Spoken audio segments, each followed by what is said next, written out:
இந்த மூணாவது கண்ணுன்னா என்னன்னு கேட்டீங்கன்னா நான் அப்பவே சொன்னேன். It is nothing but pineal gland. ஆத்மா உடம்புல எல்லா செல்லுலையும் வசிக்குது. ஆனா ஆத்மா வேலை பண்ற இடம் எங்கன்னு கேட்டீங்கன்னா பீனியல் கிளாண்ட், பீனியல் சுரப்பி. இந்த பீனியல் சுரப்பி முன்பக்கத்துல பிட்யூட்டரி இருக்கு, பின்பக்கத்துல ஹிப்போதாலமஸ் இருக்கு, சென்டர்ல பிரெயினுடைய சென்டர் பாகம் ஒரு கள்ளக்கா அளவுக்கு சின்னதா the pineal gland. It is called as spiritual gland. ஆன்மீக உணர்வுகளை உணர்த்துவதற்கான இடம், ஒரு டூல் இந்த பீனியல் கிளாண்ட். இது தூக்கம் வர்றதுக்கு பிளஸ் செக்ஸுவல் அர்ஜ்,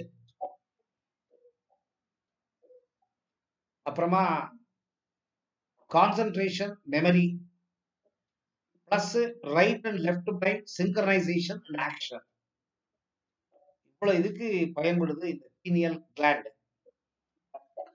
மெலட்டனின் அப்படிங்கிற ஜூஸஸ் சுரக்குது. இந்த மெலட்டனின் சரியான பிரமாணத்துல சுரக்கலைன்னா டிப்ரெஷன் போயிடுவாங்க, மைண்ட் கெட்டு போயிடும். மோட்டார் சென்சார்ஸ் நிறைய இருக்கு பிரெயினுக்குள்ள, neuron cells, trillions and trillions of neuron cells. அது சரியா வேலை பண்ணாது. எலக்ட்ரிக்கல் வயரிங் ஷார்ட் சர்க்யூட் ஆனா எப்படி, அந்த மாதிரி இந்த ஜூஸ் பர்ஃபெக்டா பேலன்ஸ் பண்ணி சுரக்கணும், இல்லைன்னா டிப்ரெஷன் வரும். ஈவன் பயப்படுத்துறேன்னு நினைக்காதீங்க. சில பேர் இப்ப நான் சொல்லி கொடுக்குற ஃபார்முலாவை ஃபாலோ பண்ணாம அவங்க பாட்டுக்கு இஷ்டத்துக்கு தியானம் பண்ணி ஏதோ பண்ணி தேர்ட் ஐ ஓபன் பண்ணிடுவாங்க. ஆனா தேர்ட் ஐ ஓபன் பண்றதுல நிறைய கெட்ட விஷயம் நல்ல விஷயம் ரெண்டும் இருக்கு. கெட்ட விஷயம்னா கான்சியஸ் லெவல்ல நிறைய ப்ராப்ளம் வந்துடும், மெமரியில நிறைய ப்ராப்ளம் வந்துடும். இந்த மாதிரி நிறைய ப்ராப்ளம்ஸ் இருக்கு. அது டைம் வரப்ப சொல்றேன் என்னென்ன டேஞ்சர்ஸ் இருக்குன்னு. ஸோ இதை திறக்கணும்னா ஃபர்ஸ்ட் நீங்க கேள்விப்பட்டிருப்பீங்க, ஒரு 50-60 வயசு ஆச்சுன்னா இந்த கண்ணுல புற வரும், கேட்ராக்ட். இந்த வயசானவங்களுக்கு கண்ணுல கேட்ராக்ட் வந்துடும், ஒரு புறை ரெட்டினா மேல. அந்த புறையை எடுக்கிறதுக்கு டாக்டர் ஆபரேட் பண்ணுவாரு, லேசர் ஆபரேஷன் பண்ணி புறையை எடுத்து இன்ட்ராகுலர் லென்ஸை பிக்ஸ் பண்ணுவார். அந்த புறையை எடுத்தாதான் கண்ணு தெரியும். அந்த மாதிரி இந்த பீனியல் கிளாண்டுல ஒரு புறை வந்து உட்காரும். அது என்ன புறை அப்படின்னு கேட்டீங்கன்னா, இந்த பல்லுல காரை கட்டும். பல்லுல காரை அப்படியே உட்காரும். அது காரைன்னா நம்ம சிமெண்ட் காரை இல்ல, அது கட்டிக்கும். அது கட்டிக்கிச்சுன்னா கம்மெல்லாம் போயிடும், இன்ஃபெக்ஷன் ஆகும். அந்த மாதிரி பீனியல் கிளாண்ட்ல காரைன்னா அது காரை இல்ல, ஒரு லேயர் ஃபார்மேஷன் ஆகும், கால்சியம் லேயர். அந்த லேயரை எடுத்தாதான் பீனியல் கிளாண்டு வேலை பண்ணும். அப்ப இப்ப வேலை பண்ணலையான்னு அடுத்த கேள்வி. பீனியல் கிளாண்டு வேலை பண்ணிட்டு இருக்கு, அதனுடைய பொட்டன்ட்டுக்கு வேலை பண்ணல. கண்ணு அரைகுறையா தெரியுது எனக்கு, ஆனா கண்ணு இருக்குது, கண்ணு வேலை பண்ணிட்டு இருக்கு. அந்த புறை மூடுறதுனால அரைகுறையா கண்ணு தெரியுது. டிவி பார்த்துட்டு இருந்தா ஏதோ மத்தியில ஒரு ஸ்கிரீன் போட்ட மாதிரி இருக்கு, தெரியுது யாரோ ஆள் வர்றது போறது, அவன் கட்டி பிடிக்கிறது அடிக்கிறது எல்லாம் தெரியுது. எவன் அடிக்கிறான், யார் பொண்டாட்டி யார் புருஷன் தெரியாது.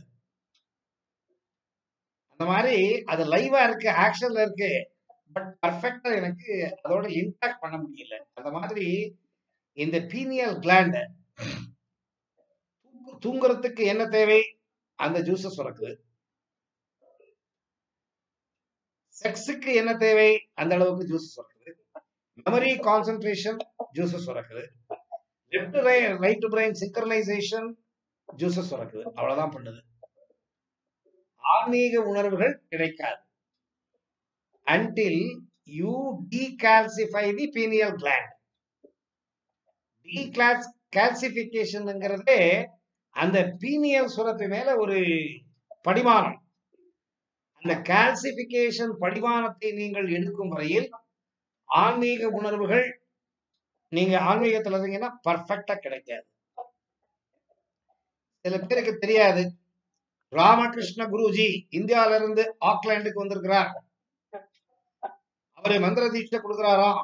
ஏதோ ஒரு கிருஷ்ணா டெம்பிள் எங்க ஊர்ல இருக்கிறவங்க தெரியாது. ஆக்லாண்ட் கிருஷ்ணா டெம்பிள்ல Ramakrishna Guruji from India, from Chennai arriving and he is going to give மந்திர தீட்சா அப்படின்னு அனௌன்ஸ்மெண்ட் பெரிய போர்டு போட்டான். சரி, நம்ம இந்து மக்களுக்கு அங்க கோயில் என்ன ஒண்ணும் இல்லையே, ஏதோ ஒண்ணுதான் இருக்கு. ஞானிகள் சித்தர்கள் சாதனை புரிந்தவர்கள் யாரும் இல்லை. இங்க இருந்து வரணும், அங்க யாராவது போகணும். சரி, குஷியாயிடும். ஓ, யாரோ ஒரு குரு வர்றாரு, சுவாமிஜி தீட்சை கொடுக்குறார், ஏதோ காணிக்கை கொடுத்துட்டீங்கன்னா அவர் தீட்சை கொடுத்துருவார். அவர் தீட்சை கொடுத்துட்டு போயிடுவார். ஏதோ ஒரு மந்திரத்தை சொல்லிடுவார். சொல்லிட்டு தியானம் என்ன அது இது ஒரு சிம்பிளா ஒரு இது சொல்லிட்டு ஒரு பேக்கேஜை கொடுத்துட்டு போயிடுவார். ஒரு 1 hour பேசிட்டு தீட்சை கொடுத்துட்டு போயிடுவார். நீங்க பாட்டுக்கு என்ன பண்ணுவீங்க? உட்காந்துக்கிட்டு தியானம் பண்ணு தியானம் பண்ணு தியானம் பண்ணு. இந்த தியானங்கிறது தண்ணி அடிக்கிற மாதிரி. என்னடா இப்படி பேசுறாரு? ஆமா, தண்ணி அடிக்கிறது எப்படி அடிக்ஷனு, அந்த மாதிரி இந்த தியானங்கிறது ஒரு அடிக்ஷன். இந்த தியானங்கிறது ராஜயோக பழக்கத்துல 7வது படிக்கட்டு. யமம் நியமம் ஆசனம் பிராணாயாமம் பிரத்யாகாரம் தாரணம் தியானம். தாரணம்ங்கிற படிக்கட்டு 6, அதுக்கப்புறமா தான் தியானம். நான் எந்த குருமாரையும் தப்பா சொல்லல. அவங்க ஏதோ வருவாங்க, கொடுத்துட்டு போயிடுவாங்க. நீங்க பாட்டுக்கு மந்திரம் கொடுத்துட்டாங்க, கண்ணு முடிக்கிட்டு ஓம் நமோ நாராயணாய நமஹ, ஓம் நம சிவாய, ஓம் நம சிவாய, ஓம் நம சிவாய, ஓம் நம சிவாய. 1/2 மணி நேரம், 3/4 மணி நேரம், 1 மணி நேரம், 1.5 மணி நேரம், 2 மணி நேரம், தெரியாது, டைமே தெரியாது. அது பாட்டு உங்களை இழுத்துட்டே இருக்கும். ஃபர்ஸ்ட் ஒரு பெக்கு, அப்புறம் ஆஃப், அப்புறம் ஃபுல்லு, ஏதோ போகும். தண்ணி போட்டு அடி, தண்ணியை போடாம அடி. கடைசியில 2 பாட்டில் அடிச்சாலும் அவனுக்கு கிக் ஏறாது. அந்த மாதிரி ஃபர்ஸ்ட் 1/4 மணி நேரம் உட்காருவான், அப்புறம் கொஞ்சம் கெப்பாசிட்டி வந்துடும், 1/2 மணி நேரம் உட்காருவான், அப்புறம் கொஞ்சம் தள்ளு 3/4 மணி நேரம், 1 மணி நேரம், 1.5 மணி நேரம், 2 மணி நேரம், 3 மணி நேரம். உட்கார உட்கார உட்கார உட்கார உட்கார ஆனந்தம் உணர்வுகள், ஆனந்தம் உணர்வுகள், ஆனந்தம் உணர்வுகள். இந்த கரெக்டா மணி 6 மணி 7 மணி தியானம் பண்ற டைம் உங்களுக்கு இழுத்துட்டு போய் தியானத்தை பண்ண சொல்லுங்க. இல்லையா, நான் பண்ண மாட்டேன்லாம் சொல்ல முடியாது. எப்படி அந்த காஃபி குடிக்கிற டைம்ல காஃபி குடிக்காம போனா தலைவலி வரும், உடம்பெல்லாம் நடுங்கும், கையெல்லாம் நடுங்கும், காஃபி பழகாய் போச்சுன்னா அடிக்ஷன். அந்த மாதிரி இந்த மெடிடேஷன் ஒரு அடிக்ஷன். யாருக்கு இந்த மெடிடேஷன் 6 படிக்கட்டுகளை தாண்டாம 7வது படிக்கட்டை தொடுறீங்க, அடிக்ஷன் ஆகி அதனால விபரீதங்கள் ஆகும். இது எப்படின்னு கேட்டீங்கன்னா, நீங்க பக்குவப்பட்டிருக்கீங்களோ இல்லையோ, உள்ள ஆகக்கூடிய உணர்வுகள் தானே வர ஆரம்பிச்சிடும். குஷி ஆயிடும் நமக்கு. என்னடா அது, ஏதோ டனலுக்குள்ள போற மாதிரி இருக்கு, யாரோ ஒரு சித்தர் எதிரில வந்து பேசுற மாதிரி இருக்கு, ஏதோ கையில மந்திராட்சை எனக்கு கொடுக்குறாரு, ஏதோ உபதேசம் பண்றாரு, என் நெத்தி மத்தியில கைய வச்சு அழுத்துறாரு, அந்த சுவாமிஜி என்ன கட்டிப்பிடிக்கிறார், ஆசீர்வாதம் பண்றார், ஏதோ ஒண்ணு கையில கொடுத்துட்டு போறார். தியானத்துல இருந்து வெளியே வந்தோம்னா ஆச்சரியம், என்னடா இது, முன்ன பின்ன தெரியாத ஆளு, யாரோ ஒருத்தர் வந்தாரு, ஏதோ கொடுத்தாரு, நெத்தியில கைய வச்சாரு, அழுத்தினாரு, திருப்பினாரு. அடுத்த நாள் உட்கார்ந்தா இன்னொரு விசித்திரமான அனுபவம். இந்த மாதிரி ஒண்ணும் தெரியாதவர் ஏதோ ஒரு இதுக்குள்ள கொண்டு போய் விட்டா எதையோ பார்ப்பான். உங்களுக்கு ஆச்சரியமா இருக்கு, ஏன்னா அது பார்க்காதெல்லாம் பாக்குறோம். அந்த மாதிரி உங்களுக்கு ஆச்சரியம் ஆயிடும். தினமும் தியானத்துக்கு உட்காரணுங்கிற ஆசை வந்துடும். அது வெறி பிடிச்சு போய் தியானம் பண்ண அடிக்ட் ஆயிடும். அடிக்ட் ஆயிட்டீங்கன்னா வெளியே வர முடியாது. ஆனா பக்குவப்படாம நீங்க எந்த தியான பயிற்சியை பண்ணாலும் கண்டிப்பாக அதனுடைய விபரீதங்களை நாம் அனுபவிக்க வேண்டி வரும். நிறைய வீடியோல பேசியிருக்கேன் அதை பத்தி. நான் ஒரு குரு சாதனை செய்த ஒரு குருவை வச்சுக்கிட்டு தான் பண்ணணும். ஏதோ போட்டோவை வச்சுக்கிட்டு பண்றது, ஏதோ பிடிஎஃப் ஃபைல டவுன்லோட் பண்ணி பண்றது, யூடியூப்ல வீடியோவை பார்த்து பண்றது பண்ணக்கூடாது. ஒருத்தர் நமக்கு தெரியணும், இவர் பரவாயில்ல, இவர்கிட்ட போனா எனக்கு தெளிவு கிடைக்கும், என்னை வழி நடத்தி போவாருன்ற நம்பிக்கை. நான் நிறைய வீடியோ போட்டிருக்கேன், how to select a good guru. ஏன்னா இப்ப நிறைய ஃபேக் இருக்கு, யாரை நம்புறது யாரை நம்ப முடியாதுன்னு இல்ல. அந்த மாதிரி இருக்கிற காலத்துல உண்மையான குருவை கண்டுபிடிக்கிறது எப்படி, இதெல்லாம் வீடியோ நிறைய போட்டிருக்கேன். எல்லாத்தையுமே பேச முடியாதுங்க. நீங்க செலக்ட் பண்ணி ஒரு ஆளை பிடிச்சிக்கிட்டு அவருடைய கைடன்ஸ்ல நீங்க போனீங்கன்னா நல்லதா இருக்கும். இப்ப என் மாதிரி யாரும் பப்ளிக்கா பேச மாட்டாங்க. அகங்காரம் சொன்னாலும் பரவாயில்ல, நான் வந்து பெருமைக்காக சொல்லிக்கிறேன் நீங்க நினைச்சாலும் பரவாயில்ல, ஓப்பனா பேசுறதுனால லட்சக்கணக்கில் மக்கள், என்னுடைய வீடியோ 145 நாட்டுக்கு போகுது. என் வீடியோ பாக்குறவங்களுக்கு எல்லாம் இந்த தெளிவு கிடைச்சிடும், பண்ணக்கூடாது. அததான் நான் தெளிவா ஒரு வீடியோலயும் பேசுறேன். சரி, இப்ப நீங்க என்ன பண்ணணும் அப்படின்னா, இந்த டீகால்சிபிகேஷன் சிஸ்டம் என்னன்னு தெரிஞ்சுக்கிட்டு பண்ணணும். டீகால்சிஃபை பண்ணாம தியான பயிற்சிக்கு போகக்கூடாது. எப்படி பாத்திரத்தை கழுவாம சாதத்தை பண்ண முடியாது, சமையலை பண்ண முடியாது. பாத்திரம் இருக்கு அப்படிங்கிறதுக்காக அழுக்கு பாத்திரத்துல சமையல் பண்ணீங்கன்னா பண்ண சமையல் கெட்டுதான் போகும்.